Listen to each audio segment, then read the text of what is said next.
Okay. Well, good morning, everyone. Welcome to Becoming Us. This is a program brought to you by BetterHelp, a provider of virtual therapy sessions. I'm Bambi Francisco Roizen, and with me is Amanda Smith. She is the BetterHelp therapist who is facilitating our discussion for today. And with us is also Don Stamas. He is a manager of a hedge fund, but he's also a mentor and advisor. He's provided a lot of wisdom during these sessions. He's been with us since the start, and Don will be stepping in to moderate later in this group discussion.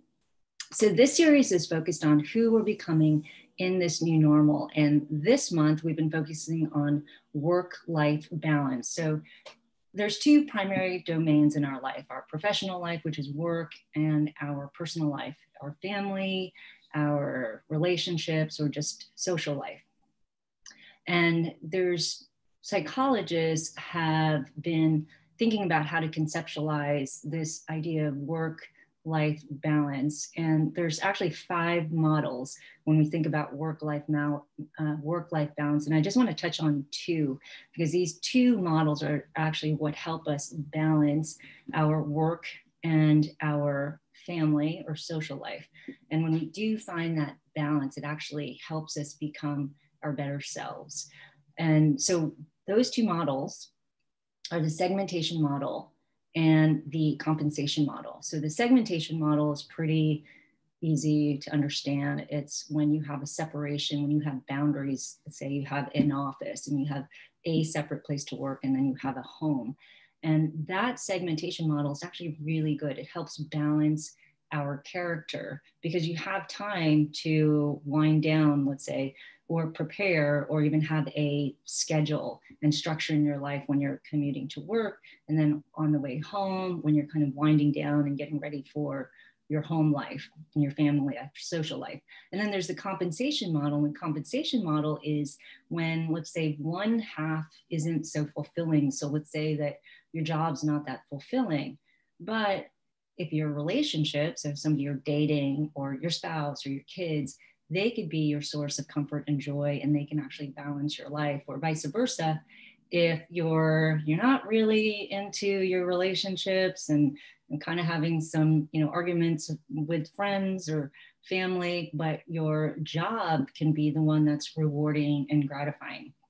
So those are the 2 models that actually help provide balance in our life, the segmentation model and the compensation model. But now with Zoom and this lockdown, it's been great because it's helped with continuity and connectivity, but at the same time, it actually has taken out that one model that's actually been good for us, that's given us balance, and that's that segmentation model. And that segmentation model has actually been healthy for us. And now we don't even have it. So this boundary has been taken away. And oh, by the way, it's not just Zoom that's taken away this boundary. It's also social media, as we all know. Now our professional life and work life are somewhat intertwined, and for better or for worse. So we need to do a better job setting these boundaries. And I was on Facebook recently, and a friend posted this picture of him walking a dog, and he said, much needed time. I need a much needed nature break from way too many Zoom meetings. And I actually pinged him and I said, hey, I'd love to hear your thoughts on how you're dealing with Zoom fatigue. And he said, I'd love to, but I'm on a Zoom meeting at that time. So, but another example to create your boundaries besides just, taking your dog for a walk is my husband and I have these faux commutes. So we say to each other, hey, let's go on our commute. And we actually leave the house and pretend we're commuting to somewhere. It's really just a walk, but it's a way for us to kind of unwind. And I think we all need to be able to figure out how to create those boundaries in our lives. So when you watch this video that we always present every time we have these sessions, think about how you're creating boundaries that help you reset and to help you unwind and to help you find some balance, or where you need to create more boundaries.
Who are we becoming in this new normal? Every time I watch that emotion-filled video, I'm reminded of our country's challenges and their effects on our people as a whole. Very powerful. Hi, everybody. I'm Don Stamus, helping out Bambi today, who is the creator of Becoming Us. As a reminder, our programs are brought to you by BetterHelp Virtual Therapy. And with us this month is Amanda Smith. Hi, Amanda. She's going to help us facilitate today's discussion. BetterHelp has over 1,000 virtual therapists with varied specialties at a fraction of the cost of traditional therapists. They will evaluate your needs in order to match you with an appropriate therapist. As someone who's joining our sessions here, you are entitled to some free trial with them. So I encourage you to partake in that. So in just a few seconds, Amanda's going to kick us off with the clinical overview, and that'll be followed by a discussion for all of us to participate. Hopefully you'll be compelled to share a story, but if you just want to sit back and listen, that's fine. What we have discovered, though, is that through the past few months, when people actually do share a story or even just a few comments, they find some healing, and they also have the opportunity to help other people. So last session, if you haven't had a chance to see it or be part of it, Bambi eloquently explained the science behind actually sharing one's thoughts. So if you missed it, feel free to go back and review it. Today's topic, as was mentioned, is work-life balance, and there are 3 themes we're going to touch on. And I'll turn it over to Amanda so she can take over from here. Thanks, Amanda. Okay, thank you. I'm going to go ahead and get my screen shared. Get that going for you guys. Make sure that gets up there, okay? Okay. All right. Is that looking good for you guys? Is screen sharing okay? Thumbs up? Okay, good. Just want to make sure it's working on y'all's end. So my name is Amanda. I am a clinical psychotherapist. I live in Wilmington, North Carolina, really close to the beach. And I run BetterHelp's Self-Care 101 group in I've been doing that now for a couple of years, and it's really become this amazing community. We focus on all topics related to self-care. And I really am formally trained in helping people with anxiety. And I like to look at that through the lens of self-care, because self-care is kind of a topic that has really gotten light and is trending, and there's some awareness to it. So I like to kind of capitalize on that theme of self-care and expand upon that to look at how we're taking care of ourselves, right? So how can we take care of ourselves when we're experiencing, anxiety or just in times of need? So that's a focal point that I really resonate with in all in all of my practice, and you'll see that kind of throughout my presentations. That's sort of how I've tried to connect that self-care piece with managing anxiety or managing difficult times. And I do practice cognitive behavioral therapy is a model of practice and treatment that I've been formally trained in, and it's all about our thoughts. Okay. So our thoughts affect our feelings affect our actions. And that's a very, very, very short and sweet description of cognitive behavioral therapy, but it's really all that you need to know to kind of understand the basics of it, right? So how we think affects how we feel, and how we feel affects how we act. And I think you'll see that throughout this as well. Okay, let me just let's see, move this over so I can get my slides right. Okay. So establishing a work-life balance. So we talked last week about establishing, or the last time I was with you guys, establishing a work-life balance.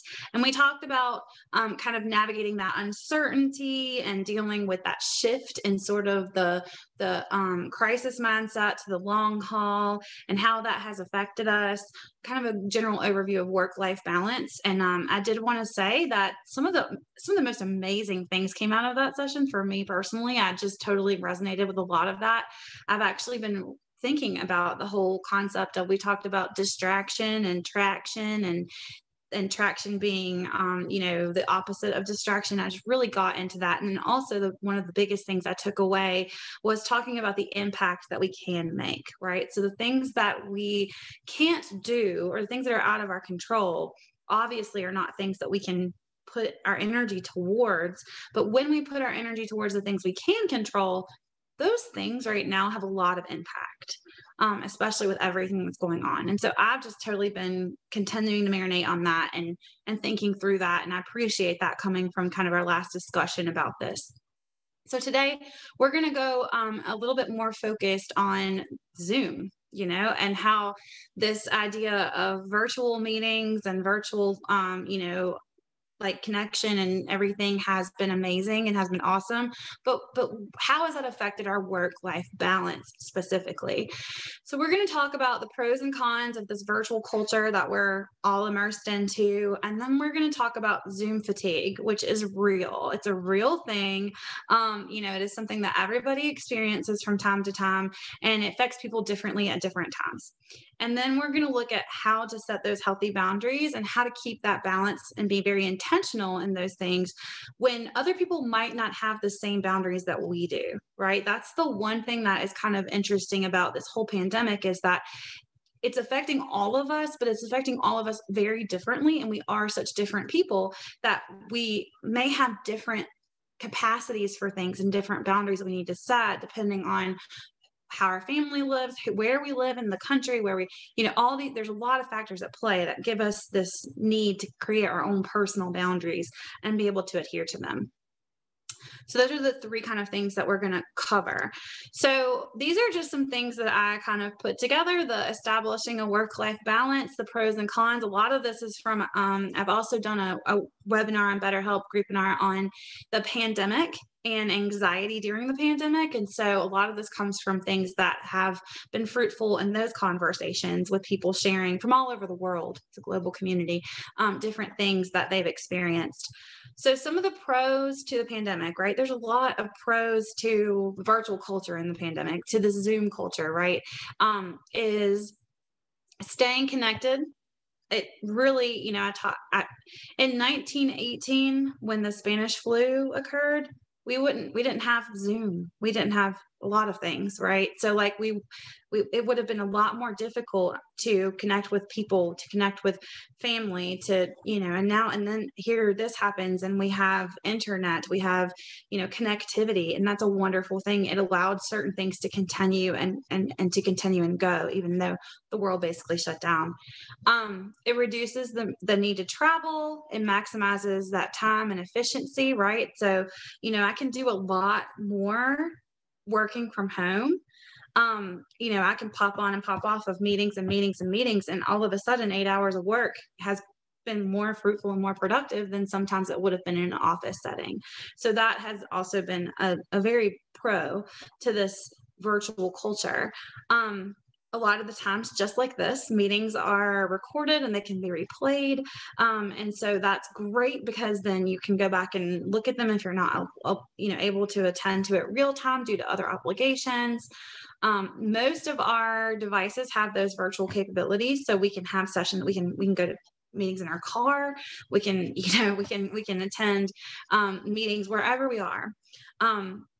And then definitely it is a pro ability to multitask during meetings and calls, right? When done effectively and when it doesn't become a distraction, it's a wonderful thing that we can do multiple things at one time, right? But on the flip side, that can also be cause difficulties. So some of the cons would be things like less authentic connections with people, right? So it's just, from a bio physical standpoint, the connection that we have with other people when we're in their presence and the production of the, different hormones and pheromones and things like that we have, those things are not existing in online connectivity. So there's definitely a difference in face-to-face versus virtual.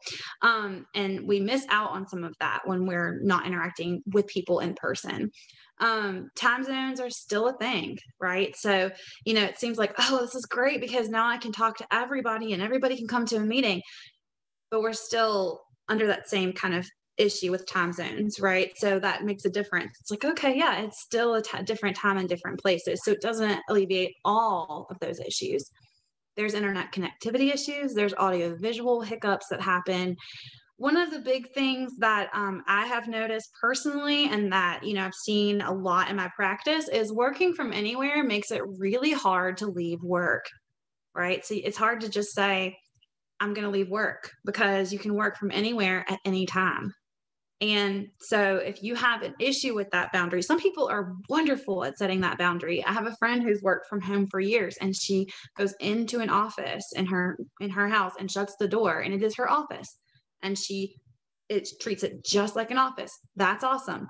I tried it. I can't do it. I still end up on my couch doing paperwork at 10 p.m. watching TV, right? So some people have it, some people struggle with that. And it does make it difficult to not have that ability to physically leave a place of work. Multitasking can be great, but it can absolutely reduce our focus and it can slow our productivity. There's also privacy and confidentiality concerns. Yes, you can meet with anybody anywhere on a phone, but are there people around you? How is that being protected? And then it also can affect our professionalism. I just tend to think about that in terms of just like how each of us has our own definition of professionalism and how that applies to our life. And I definitely know that like there are some things that maybe I would do a little differently should I be in a face-to-face meeting. And I just have to be aware of that. And every once in a while, just kind of, the pajama game kind of kicks in and then you just kind of keep sort of getting out of a sync of your routines and your things that you value in your life that makes you feel professional. So we just have to like really be conscious of that. So those are just some ideas, right? We've all got pros and cons. Those are just some kind of ideas. We want to highlight the pros and cons, right? We want to talk about how this is great, but this is also really difficult and it has affected our work-life balance.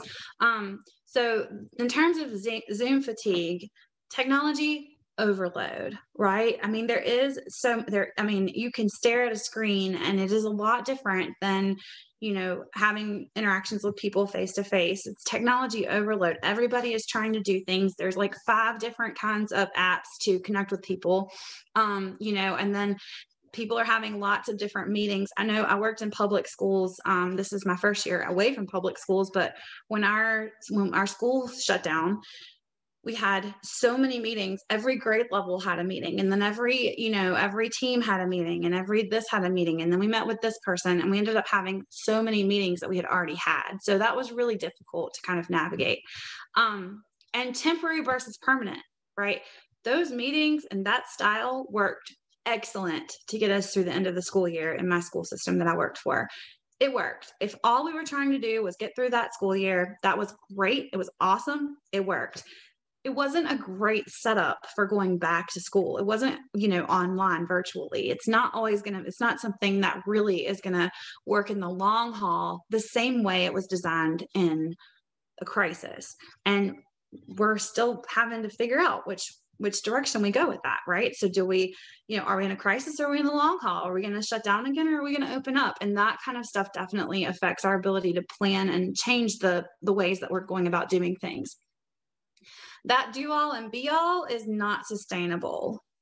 And so if anybody in here is as much of a go-getter and, ambitious as I am, it's dangerous to be in a position where you actually could do all and be all, because guess what? You really can't, and it's not sustainable. I caught myself doing telehealth sessions with people and trying to, when you get to the point that you're trying to do way more sessions than I was doing, way more sessions than I would in person. I did one in my car. It was great. The content was great. I felt really good about the clinical work, but I was like, I'm doing this in my car. Like, hold on, Amanda. It took away from, I was trying to meet with family, and it took away from that. You can't do all be all is not sustainable. And then it causes us to lose focus of our boundaries, right? A loss of focus and a loss of boundaries, especially when everybody has differing boundaries, right? So when some people are in a position where they can return to work, but then some people are in a position where they can't. Some people have children. We have all these different things. It leaves boundaries to be up to personal decision, and that can be really difficult to really say, hey, I need this, when other people may not, or may not be in that same position that you're in. So in terms of setting healthy boundaries for balance, we can talk more about this in detail. These are some of the things I'd like to open it up for discussion, because it's such a personalized experience. But I really think that the three kind of key concepts to look at when you're talking about boundaries is to know, first of all, boundaries are things that we do for ourselves, right? Boundaries are not meant for other people. They're there for us. Their purpose is for us, right? To put some kind of a provision in place to help us get our needs met. Usually other people are involved, because it usually includes us asking things of other people or requesting things of other people, but they're not for other people, they're for us. So we have to know our needs, okay? And we have to know that our needs may be different than other people's. And when you know your needs, then you can establish those guidelines, right? So how does this look? So pre-planning before you're going to go talk to people about your boundaries or anything like that, pre-planning and say, what do I need? What will that look like? And then be very intentional in how you're setting them, right? And being able to lean in on that. I have a lot of people that have started counseling with me because they have some mild to chronic health issues that have required them to request to work from home. They're worried about losing their job. That's a very popular attention to myself. Maybe I'm not as sick as this person, and then we get in the conversation, and this is COVID-19, right? This is COVID-19. So like, your health is important. You shouldn't, be afraid of asking to work from home, as opposed to, being afraid for your life or putting your life at risk. But that's a very common thing. People are feeling like, oh, I can't set this boundary. And they need help really putting that energy towards it and putting that, intention in it, because it's very important for us to take care of ourselves right now. So when we're talking about a work-life balance, the overall theme, that we kind of touched on last time, and that I know has just been a topic of this whole kind of becoming a series, is that work-life balance, it's not about striving for balance in circumstances, but it's about striving for balance in our character, right? And I think that definitely applies, especially to setting our boundaries, right? How do we treat others? How do we treat ourselves? How do we, maintain integrity and be intentional, and also be, supportive of others in our community? So how does that affect our character? And I think that's kind of the main focal point that we're going to move into, and I'd love to open that up for discussion. So that's the end of my slides presentation. So now I guess we can kind of move on to the discussion piece. Thanks, Amanda. That was fantastic. Love the way you made it real crystal clear where we were, where we are. And I think you're on point with our character, how it needs to be in balance. And it really does help us define our boundaries.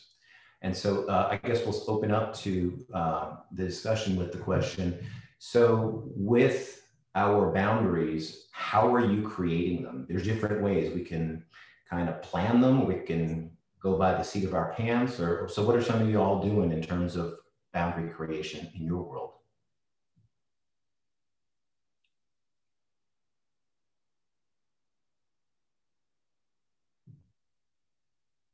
Well, I'll start then. So one of my roles in life, I'm a planner by nature. And so I like getting lots of advice and lots of input from different data sources. And by doing so, it helps me formulate some ideas, which is one of the things that I love about these sessions. We get a chance to hear voices and thoughts and knowledge outside of our 2 ears. And then we get to apply it to what works in our situation. And so I'm one of the fortunate ones. My boundaries are pretty clear. I actually have been able to come to work every single day. I have not had to, quote, miss a day. And so the work versus home balance is fairly good for me. Occasionally I have to be home and work will pop up. We all have dealt with that, but that's pre-COVID. So for me, it's a little bit easier separating the work and life because they're actually physically in two separate locations.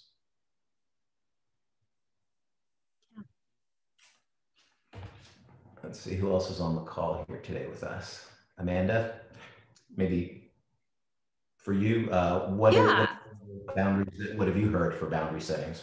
So for me personally, this has actually been a big one. A really, really big one, actually. So when I work in a private practice, and I also do online counseling with BetterHelp, but I do online counseling at my practice as well. And we do have a face-to-face office that I was seeing people in prior to the pandemic. So our office closed down, and due to all the NC North Carolina restrictions, all those kinds of things. Well, when it became time for the office to, by law, by CDC guidelines, be able to be used, it became therapist discretion. Hey, are you going to open yourself up to in-person or not, essentially, right? So we have the availability, we have the space, and that was a tough call, especially given different people's health conditions or different people's, just really their boundaries, their comfortability level. I chose to see little teeny tiny kids because, good gosh, it can be difficult doing counseling with them. So I chose to see little teeny tiny kids with their temperatures taken and everything. And I did some family work because it's sometimes, via telehealth. But then as cases are drawing near and things like that, I'm still kind of cognizant of that. And one thing I think is that between, especially starting out and getting into my own, I'm building into my private practice full time. I've been working in schools for so long. Of course, I want to make everybody happy and I want to be open. And so I have some people that say, hey, I'd love face-to-face, and clinically, I think that'd be awesome. But as long as telehealth is okay and it would work for you, I'm still going to have to then say, I'm only comfortable doing telehealth.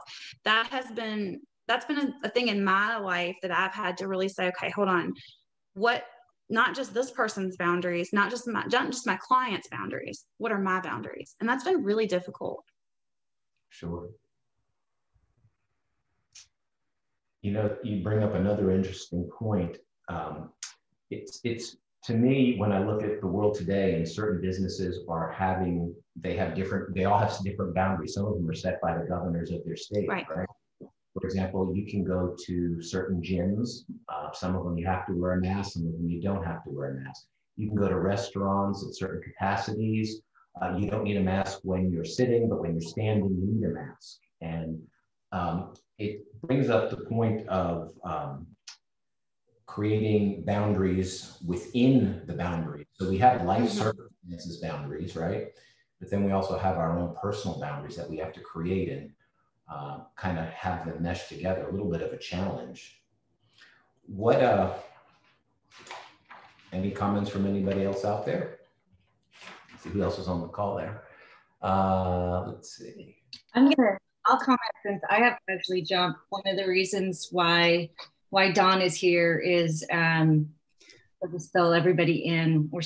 I'm in a transition and we may be moving. And so, I'm going to be, I need to be sort of on and off the call, but on the discussion of boundaries, and something that you said, Amanda, which was interesting, you said boundaries are for us, but I also think they're for other people. And I think about that regarding, let's say, relationships, even with our kids, right? You have to create boundaries to help them. And you guys have heard me say this many times, you know, this COVID has taken away what we want, but given us what we need. I think boundaries, when we set our boundaries, take away what people want and giving them what they need. For instance, if I respond to my kids all the time with no boundaries, or I respond to my relationship all the time and give them all of me all the time, then I'm not giving them I'm giving them what they want, but not necessarily what they need. So I think about that quite a lot. Like, what do my kids need? And if I give them everything and create no boundaries, then it's actually not good for them, not healthy for them. So I think boundaries are good for yourself as well as the people around you. But I want to touch on, and have Peter share something, because Peter sort of texted me and said, like, I've been kind of doing this virtual stuff for a long time, and I think a lot of us have. I have a studio in my garage, so for 10 years. So I'm not in my garage now, but I'm used to this. And so we have, I think, for more people, and for myself now, because everything has collapsed and I have my kids at home and I'm here more often, I think it's so much more essential for us to create that boundaries for ourselves. So, and create those routines for ourselves. So I've had to do it, and I'm even more diligent about it and more demanding about it, for me and for my kids to have that space. And like I mentioned, we have that commute. We have that daily faux commute that we do to nowhere, which is basically a walk. But so it helps us wind down, and then reset. So anyway, I wanted to throw that in there, and maybe also bounce this around a little bit. So thanks, that's awesome. So Peter, since you've been an expert at this or doing this for quite a while in terms of separate location, like literally boundaries, is it different part of your house where you enter only for work, that particular area, or do you enter it to do other things as well? Is there another Peter on this thing, or are you talking to me? Mr. Mullen speaking directly to the only C1 Peter. Thank you for putting me on the hot seat, Bambi. I'm going to get you for this. I'll just preface this with saying my journey toward what I'll just call boundary nirvana has been a scorched earth policy, and I wouldn't advocate. I've got 2 failed marriages, several failed jobs, but I have I have arrived at it's not perfect, but just a certain center where I am, and I'm extremely happy, and everything's working fine now. I don't require locking myself in a room. My workspace with my son, I have a 6-year-old son. I'm an old dad. I'm a late bloomer when it comes to fatherhood. And I'm actually raising him myself now because his mom has abdicated. And I have a full-time job. Fortunately, my job is, they're very accommodating with the whole work-family balance thing. But his workspace is literally right next to mine, and he's on his Zoom room and I'm on a call, and we've managed it, even that he's 6 or 7 years old. So I'll have to get on my headphones, and all I did was put a barrier between our workspaces. And so, he interrupts me from time to time, but it's okay. And I think it just really involves, and I guess I don't forget her name, but when you have the stress or you're really ambitious, I think that might actually get in the way. I went through those ambitious phases and early in my career, so I don't really have to factor that in. My son is the center of my universe, and so everybody knows that's my focus, and that's my priority. I even got a call from my pastor at a new church I've joined, and I had to put him off, and when I was on a call, and my son was in the other rooms. I mean, there's all this stuff going on. but it's forced me to be better and to do better. And, you know, I've always wanted to, but I haven't just really had maybe the proper incentive or whatever. But, you know, again, it's a long story and involves a lot of, you know, wrong pathways and, you know, being honest with myself. And, through the pandemic, I mean, there were some depths where it was really bad, and I was feeling myself in these really deep emotional states, but just knowing that it'll pass, you know, and you know, just so much going on.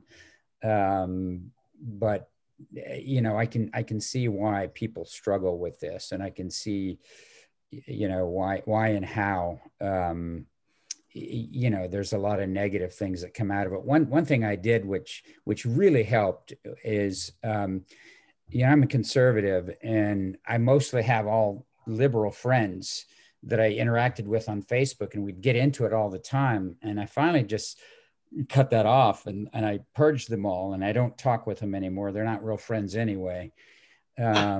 And it made me feel better. And then I'm sorry, and started to open up. I like to joke that I was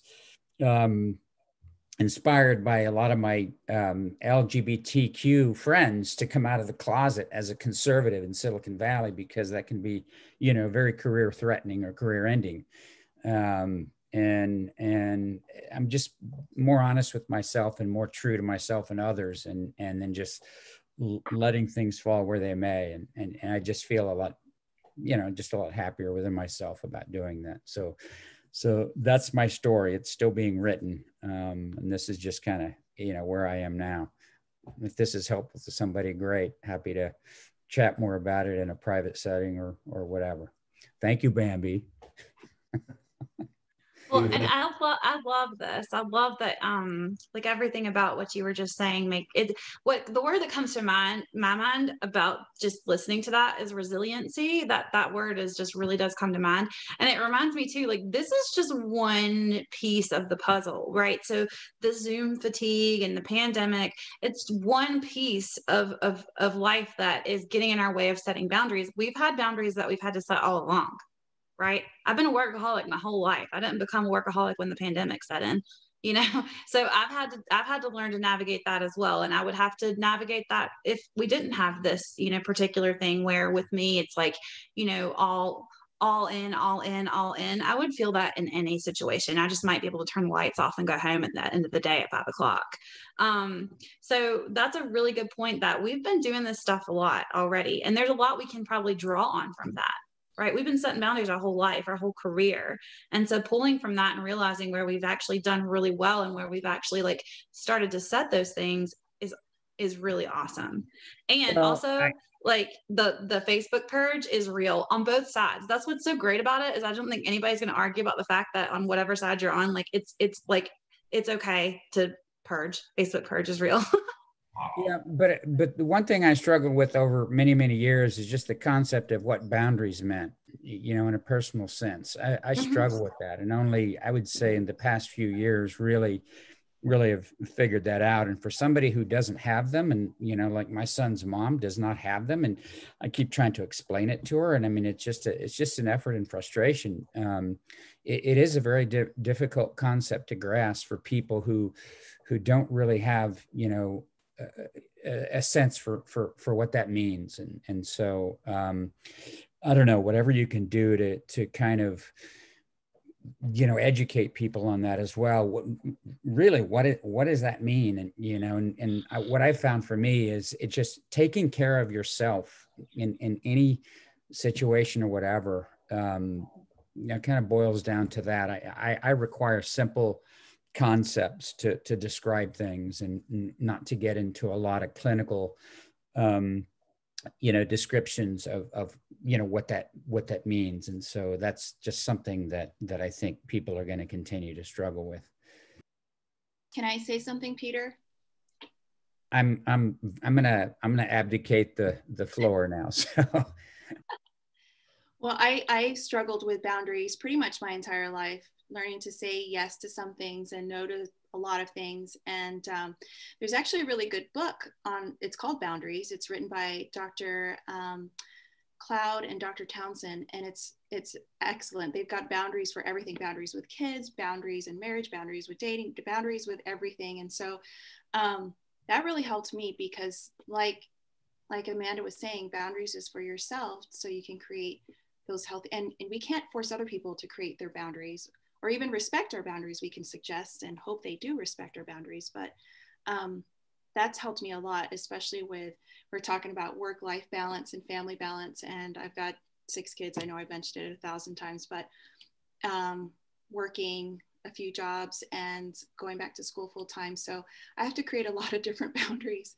And thankfully my kids are very respectful of my boundaries, and my friends are too. So I think when you set boundaries and you just let people know what they are up front, it sets a precedence, and people tend to thrive better when they're in boundaries as well. That's good. Thanks for the reference to the book. I wrote that down. I'm going to give it to my son's mom. Mark? Hey, Don, when you talked about having boundaries within boundaries, what did you mean by that? Boundaries within boundaries? Yeah. So living here, I'm in North Carolina. We have, I go to a gym, and the gym, one of them wanted us to wear a mask the entire time while we're at the gym working out. So we're sucking in carbon monoxide, and you're like, really, come on. It's one thing to, I understand another gym that I actually went to now says you don't need to wear your mask when you're physically doing the physical activity. But if you're moving from, let's say, the weight section to the cardio session, you can have your mask, put your mask on. So there's those boundaries. And then of course, my personal boundaries. Do I believe, I have my personal opinion. I don't think wearing a mask is a healthy thing to do. But I also have people that I associate with and the people that I'm working out with at the gym. So I want to be respectful and considerate of them. So it's those 3 layers of boundaries just in that one example that I have to consider every single day, actually. I don't know if that answers your question. No, it does. And Peter, I liked your the way you were talking about using social media and including some people and excluding others. I think that's actually a great example of setting boundaries. And, like many people here, I bet, you started your circle of friends on Facebook, Instagram, Snap maybe, or whatever other sites you've used. And you first allowed a lot of people in, and then it's almost like it's the tragedy of the commons. I actually find, I don't mean it in a mean way, but it's almost like when I get birthday prompts, that's usually what causes me to exclude people, and not because of political views, by the way. I'm a radical centrist when it comes to political views, but I like to have my social media experiences really be special, like maybe 50 to 100 people that I really care about, and as best as you can care about 100 people. So I do kind of find that I may have added somebody just out of fun or niceness, but it's fine to take people off. And just the way I think about it is I really want somewhat intimate friends, and certainly my most intimate friends, to be part of my my Facebook or my Instagram social feed or whatever other social feed. That's a clear place I think that all of us can kind of set boundaries. And it's fine if you have 3,000 friends. My son, I think, has 7,000 followers on Instagram. I don't need that. But anyway, that was a great example. So it just made me think of that. Yeah, that is. And one thing that I've noticed is it's just really interesting, the things that people are coming to counseling for, specific to kind of right now. And a lot of people are having, it's a divided climate politically. It just really is. And the most interesting thing is I've had so many people come in and talk about these issues with, having differences of opinions with their friends on Facebook on both sides. And both sides are saying the same thing. Like, we don't get into political conversations because that's not what counseling is.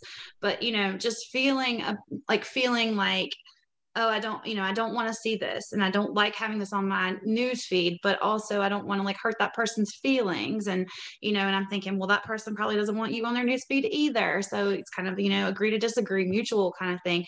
I mean, that has been a thing. And it's just been so interesting to me to see how many people that's been a thing for recently, with other things than just politics, but especially politics right now, and how all of the issues that people are experiencing and the anxiety they're experiencing and the disinterest in things they're experiencing is the same, even if the content isn't. Yeah, has anybody else found, I'll say again, different boundaries for different social medias? You know, for example, if you are politically inclined and have those conversations, do you use one particular platform for that? And let's say another platform for your family, another one perhaps for business, and being able to know that if I go to this particular social media piece, this is what I'm ready for. It's kind of dividing boundaries that way.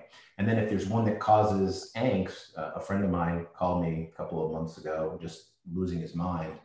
And he said, did you read? And I said, no, actually I didn't. I don't really listen to that stuff anymore. I said, why don't you just fast social media for a couple of weeks and see what it does for you? And he called me back 2 weeks later, and he told me he feels like a different person, which kind of goes back to, you know, full circle. When we started this becoming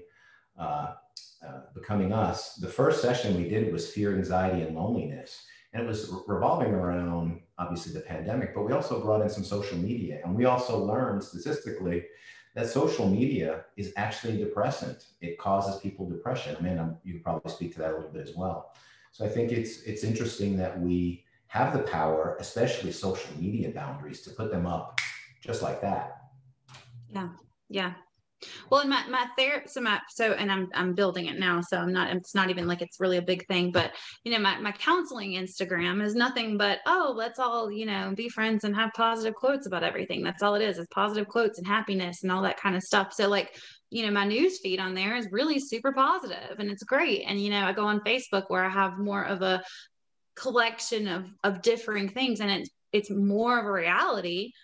But I love what you're saying about which platform. I mean, if I want to just smile, I'm going to go look at the, you know, all the quotes that just make me happy.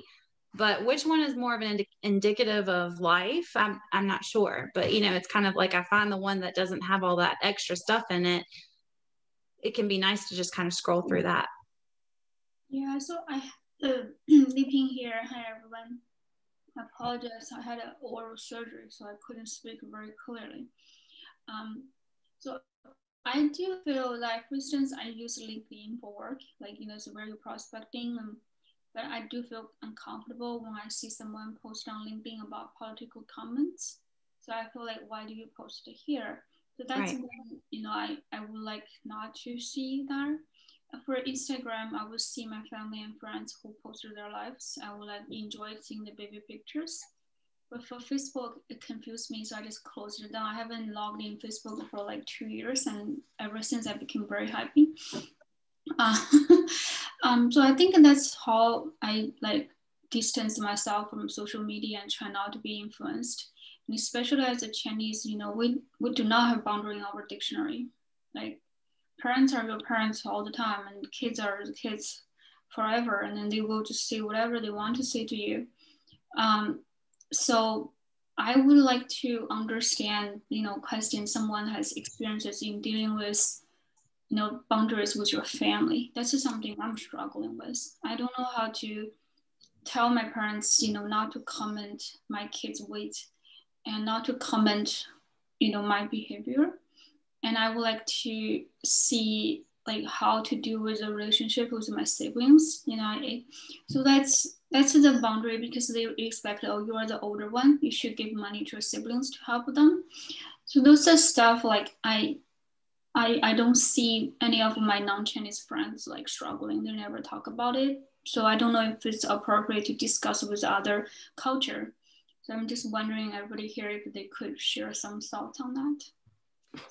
Well, one thing is that, I mean, you know, exactly what you're saying is why at the end of the slides, I was saying that boundaries is such a personalized experience, because we all have different lives and we have different families. We have different cultural, you know, kind of the way that we lived our lives and the way our families have lived. And I mean, there's cultural dynamics and all of that stuff. So, you know, it can be helpful to read books about things and you might take concepts from those, but like, it really does have to be taken into consideration with your personal life, right? So we can talk about boundaries and I can give you the definition and all those things, but that's not necessarily going to tell you how to deal with that when you're dealing with a situation where, you know, your family has a certain way of doing things.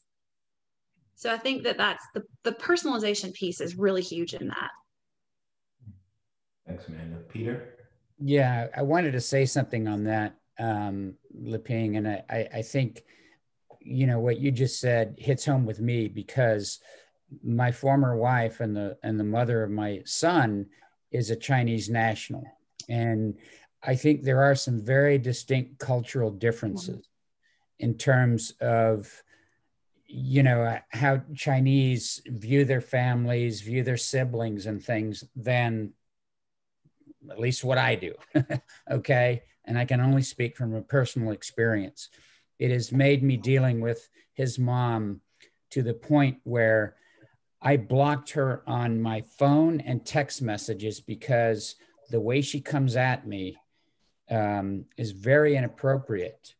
And she doesn't think it's inappropriate at all.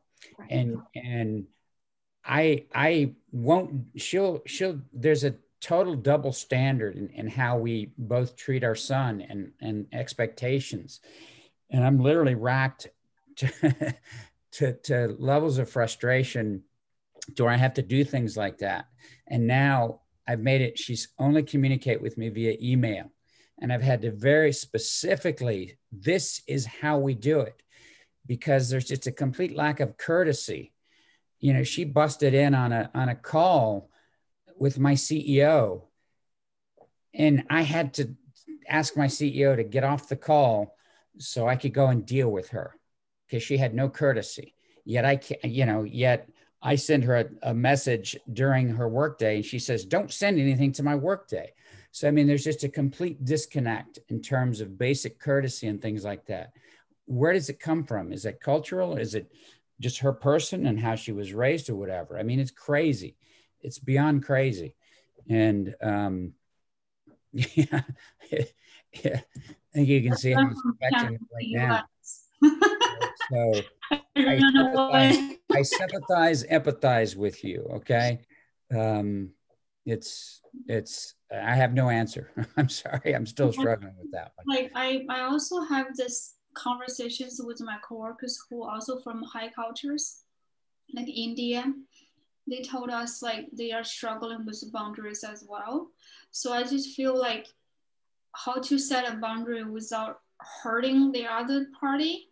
Because if I told my mom, you know, don't come to visit me, she would be like, oh, you know, I hate her. You know, she would prefer interpret. I would say like, mom, please don't compare my two daughters.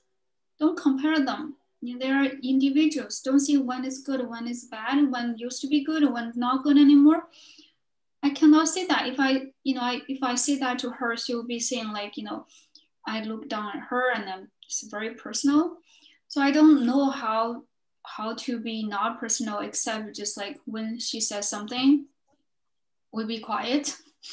But you know, the kids will not be, they will just take it in. They don't know how to behave yet. They don't know how to say like, I have a shield, right? I don't be hurt about this.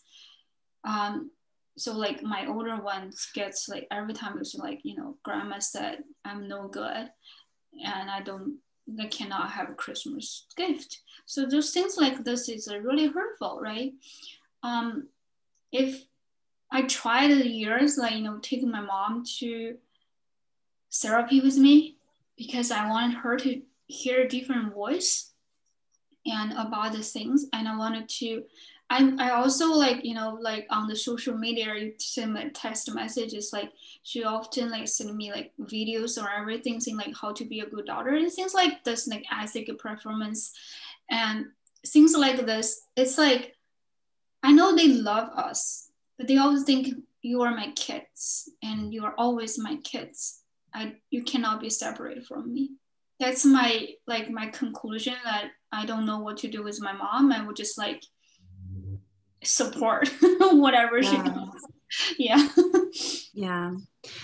And that's where, you know, talking about boundaries being for us. Like, I love, you know, Bambi did make a really excellent point that like when we are setting boundaries, we are influencing and kind of, you know, indirectly affecting other people. But when we set the boundaries, they're for us, right? And they have to be for us, and they have to be something that we're doing to take care of ourselves, right? So if you can draw the courage to use your voice to advocate for yourself because it's something that you need to do to take care of yourself, it sort of can, it's not easy at all. I don't want to make it sound easy, but it can sort of take it away from being about the other person and how they're going to respond.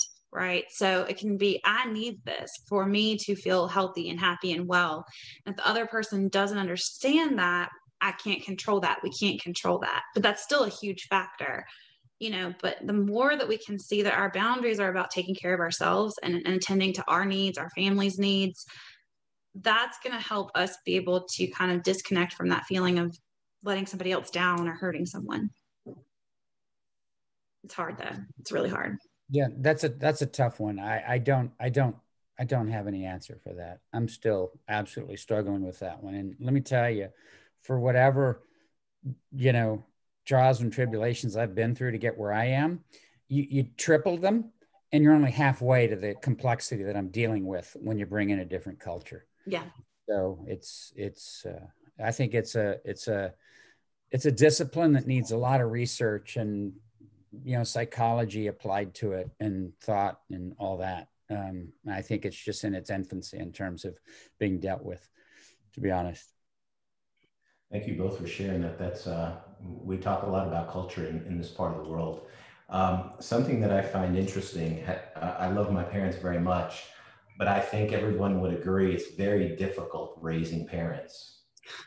They think they've been raised, right? My children say the same thing about me. There's that, it's a learning process. I think the one thing I would share that helps me with my boundaries, I literally cut out my kids and one of my good buddies from the gym from my Instagram account a month ago. And he texted me, he's like, "Hey, what's up with that?" I said, "Hey dude, you're in good company. You, my kids, and Dolly Parton are no longer on my Instagram account."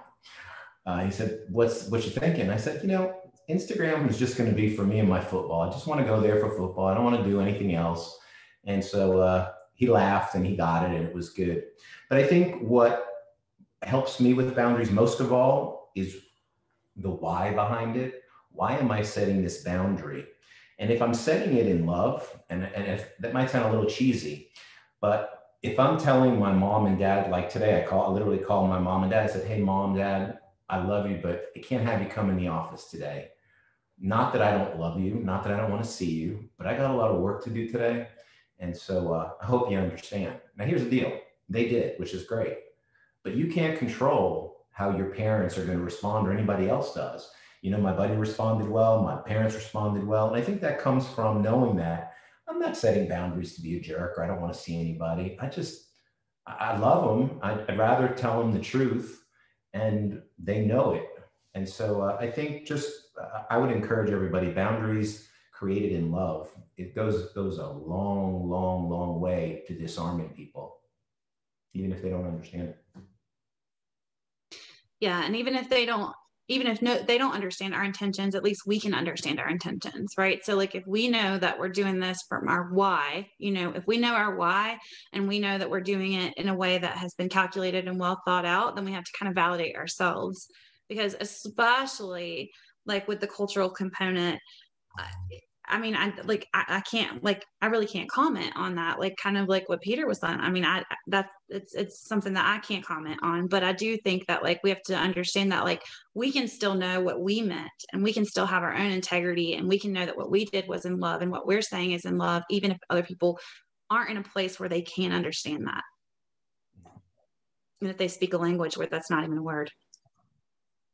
So speaking of love, Alex, I got a question for you. You mentioned that you work from the house, you and your wife, and things are good. How do you set boundaries with a spouse in the same space? Because my wife and I in the same space, the boundaries are really hard. So I'm looking to hear what you guys do. Well, I'm not married, so I don't work from home with my wife, but I do work from home. I did see the email in the background last time I saw you, so forgive me. My girlfriend, yeah, and she's working from home too. And so she lives in LA, I'm in San Diego, but we spend a lot of time together, especially now that we can both work remotely. So we do find ourselves doing the same thing, just we're not married, but we are working from home dually, but we have separate rooms and, we work 8 to 5 and then we go to the gym. works pretty well. I talk kind of loud when I'm on these calls. I don't know, it's a habit I've gotten into, so I try and keep it down. But I'm not on Zoom calls all day. My work just doesn't require it. She's on calls all day, so I have to be a bit careful to be quiet for her, but never a problem. We haven't had much of an issue there. I guess it's a matter of being thoughtful. Yeah, I enjoyed working from home with my husband. Surprisingly, like, enjoyed it so much. So he's on the Zoom call all day long, starting like 7:30 until like 5:30, and then I'm on calls with sometimes, but not all the time. And so we don't have boundaries at all. He will come into my meeting and do funny faces, but today I locked my door, so he will not come in. So he was like do funny faces in the background and then budging. And then kids are also at home. They like sometimes came in. We're like, you know what, like we're just a family that is really hard with boundaries. Let's not stress us out with the boundaries. And so we just agreed. Sometimes he's at a phone call, I would be like, poaching, seeing like who's the other party, like, so we are become friends with his coworker and my coworkers too. So far it's pleasant, delightful, but I don't know how he thinks. I will ask him after this. Never asked him. Yeah, it does seem like because we were all thrown into this pandemic together, that whereas when I used to take GoToMeeting calls, or I used to work with Ezra, Bambi's husband, and we were very, very professional. And if we were on the camera, I would make sure I dressed the part.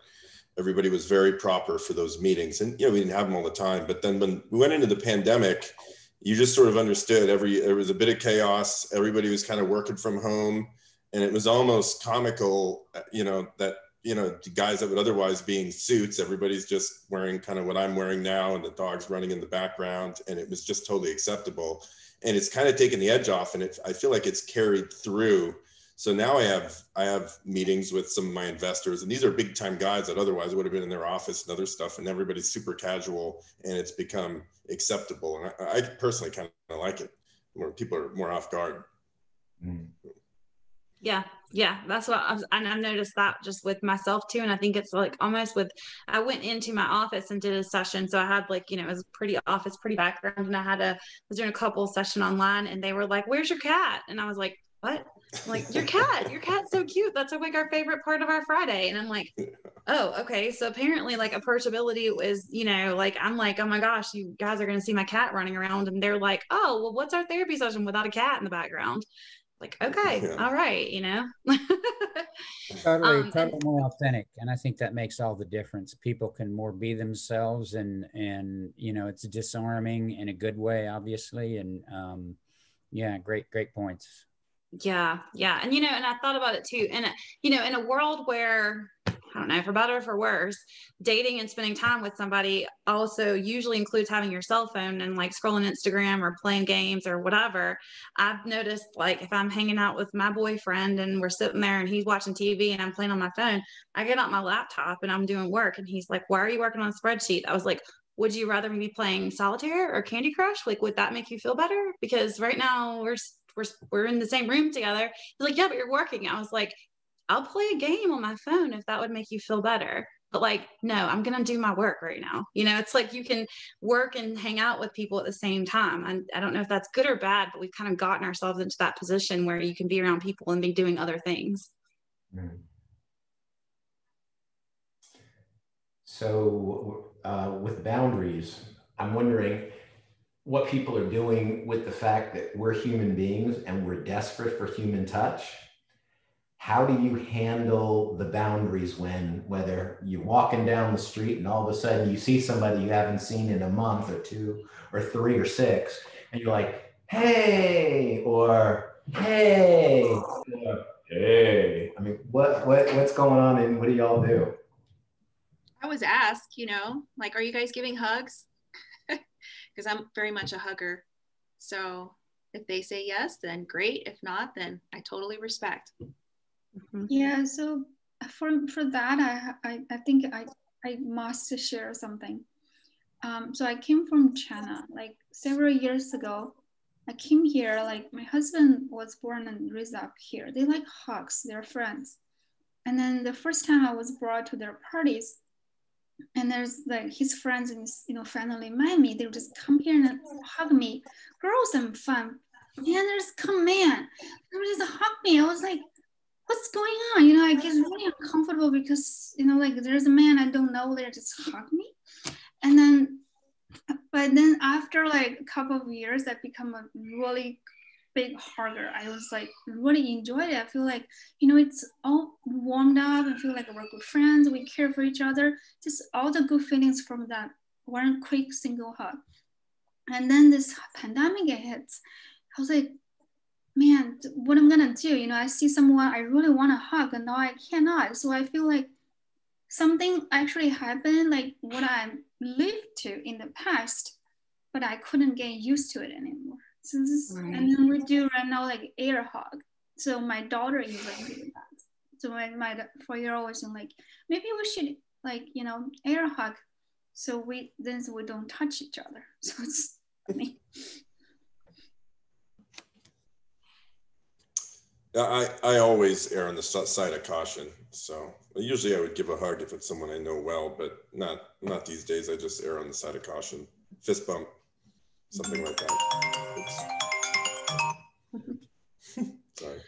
Yeah, so when I was a school counselor last year, I had to go out, and part of my job during the pandemic was getting laptops out to everybody and devices and stuff. And so I had to we would take them and put them on people's front porch and let them know, then text them and tell them we were there. We had this strict protocol. Well, I went out to this house and I was taking a laptop, and sure enough, outside was one of my first graders. And that little girl came running to me full force, and pretty much jumped into my arms. And her mom's on the porch, and I was like, I can't stop her. And she's like, it's fine. I was like, I'm not hugging her, but I let that little girl hug me because it was for her, but it was for me. I was like, I haven't had a hug in like months. And it was like a 6-year-old, like one of my favorite students. It was the best. I mean, I had a mask on, but then I was like, if she hadn't come running at me, I would have probably stopped her. And so then I went to another house, and there were kids, and the kids by themselves came up. They saw me. They were like, Miss Smith. And it was like a boy who's maybe about 7 and his 5-year-old sister. And he stopped her. He said, hold on, 6 feet. And I was like, what? Like, so I was like, yeah, good to see you. And I waved, and I was like, I wish they had just jumped on me like the other person and just came and hugged me anyway, but it was that was really interesting to see him being like the, kind of a caretaker of his sister and saying 6 feet. And I'm thinking, I don't even know if they know what a foot is in terms of like measurement yet. And they're, they know what 6 feet of distance is. Anyway. Hey, Tom, how you doing? I'm doing great. How are you guys doing? Good. Have you been listening along for a little bit? Sorry, I just noticed you. Yeah, well, thank you. Thank you. I too, the work Bambi started that we're doing right now is starting to explode inside the enterprise already, like funding. And also, I just want to commend everybody for doing this. There is a direct type of thing, and I just want to thank Bambi for starting this with us, because even if I only get to dive in for a short period of time, it's incredibly powerful. I have a couple friends, and they've had a number of parties, so I've gone to a number of parties, and the protocol is the following. It's everybody takes a COVID test. Some people have had it already, and they share it with the group. And for this particular one, a friend showed up with these tests from Korea that are 15-minute tests. So for those who felt like they needed to go the extra mile, they would do that. And prior to the test, there's a 30-person party. We knew who was okay with hugs, and we knew who wasn't. And then we knew who was like in desperate need of hugs or physical connection. And we did some sound bath stuff and whatever. And so I think just, you know, you bring up a good point just to what's the social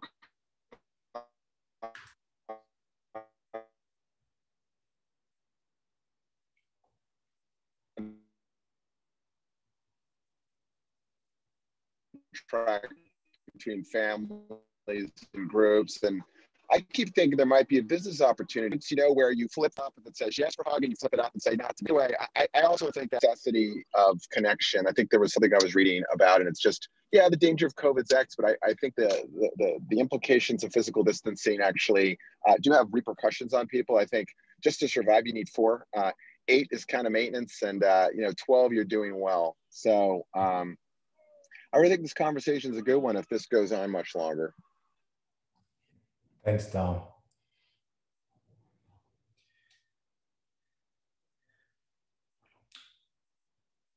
Anyone else? What do you do for physical boundaries?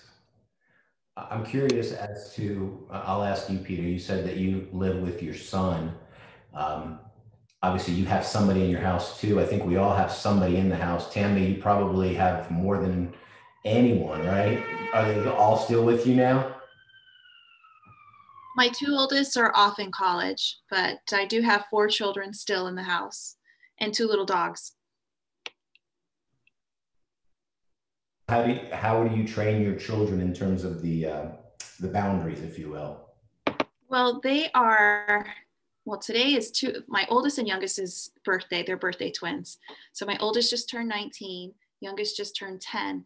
So they're a little bit older. So they're, you know, able to respect mom's boundaries. When my door's closed, I tell them I'm in a meeting or I'm studying for a test, or, you know, I'm in a lecture or whatever. So they're very respectful. And the nice thing about it is, because I let them know what my schedule's like, they also know what to expect. So they know that once I'm done at 12:30 or whatever, then we get to spend time together. We can have lunch together. We're going to go to the park. Like this morning, I took them to a farm and pumpkin patch. So having those boundaries and a schedule and letting them know what to expect really gives them something to look forward to. And at the same time allows me to finish and do all the things I need to do, which is a lot.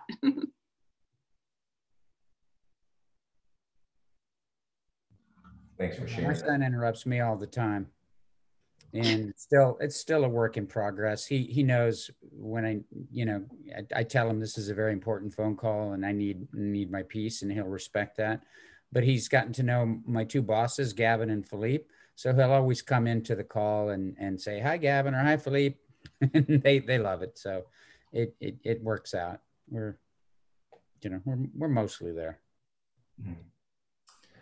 So how about the character boundaries that we talked a little bit about earlier? You know, what are some of the ways that you balance work life with those balancing character, not the circumstances? Not sure what you mean by character again. Clarify that. On one of the last slides that Amanda shared with us, she said for us to strive for balance in circumstances, but more so balance in character. So during this crazy time that we're living in, you know, we have to balance character in terms of making decisions for boundaries, right? How do we come up with our boundaries? But how do we do that in the workspace? You know, how do you do that with coworkers? How does that work? You know, and one thing that comes to mind, and I talk a lot about this, it's just a kind of a key phrase in counseling. I can't say exactly what model of practice it comes from, but there's this term that says respond versus react. And I use that a lot.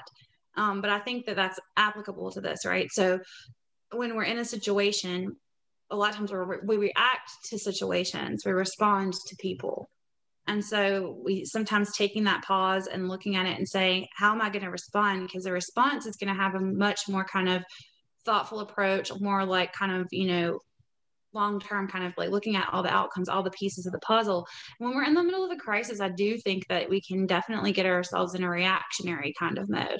So to think about how can I be more conscious of that and work on my response and what I want to put out there to the world, and how I want people to see me, how can I take all the concepts of myself that are good and you know, and pure, and share them, versus like getting caught up in just dealing with the, you know, ins and outs of the particular circumstance or crisis. I don't know if that helps a little bit, but that's where my mind's going with it. Yeah, I think that's great. That's a great strategy for every situation, right? But certainly during this time. Anyone else?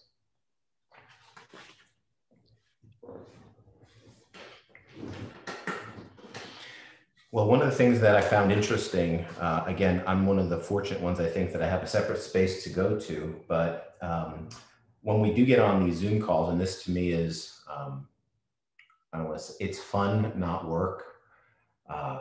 But the technology issues that we can experience, I read somewhere that those technology faux pas, if you will, with Zoom or whatever you're using, create negative feelings amongst people. And I thought, well, that's pretty interesting.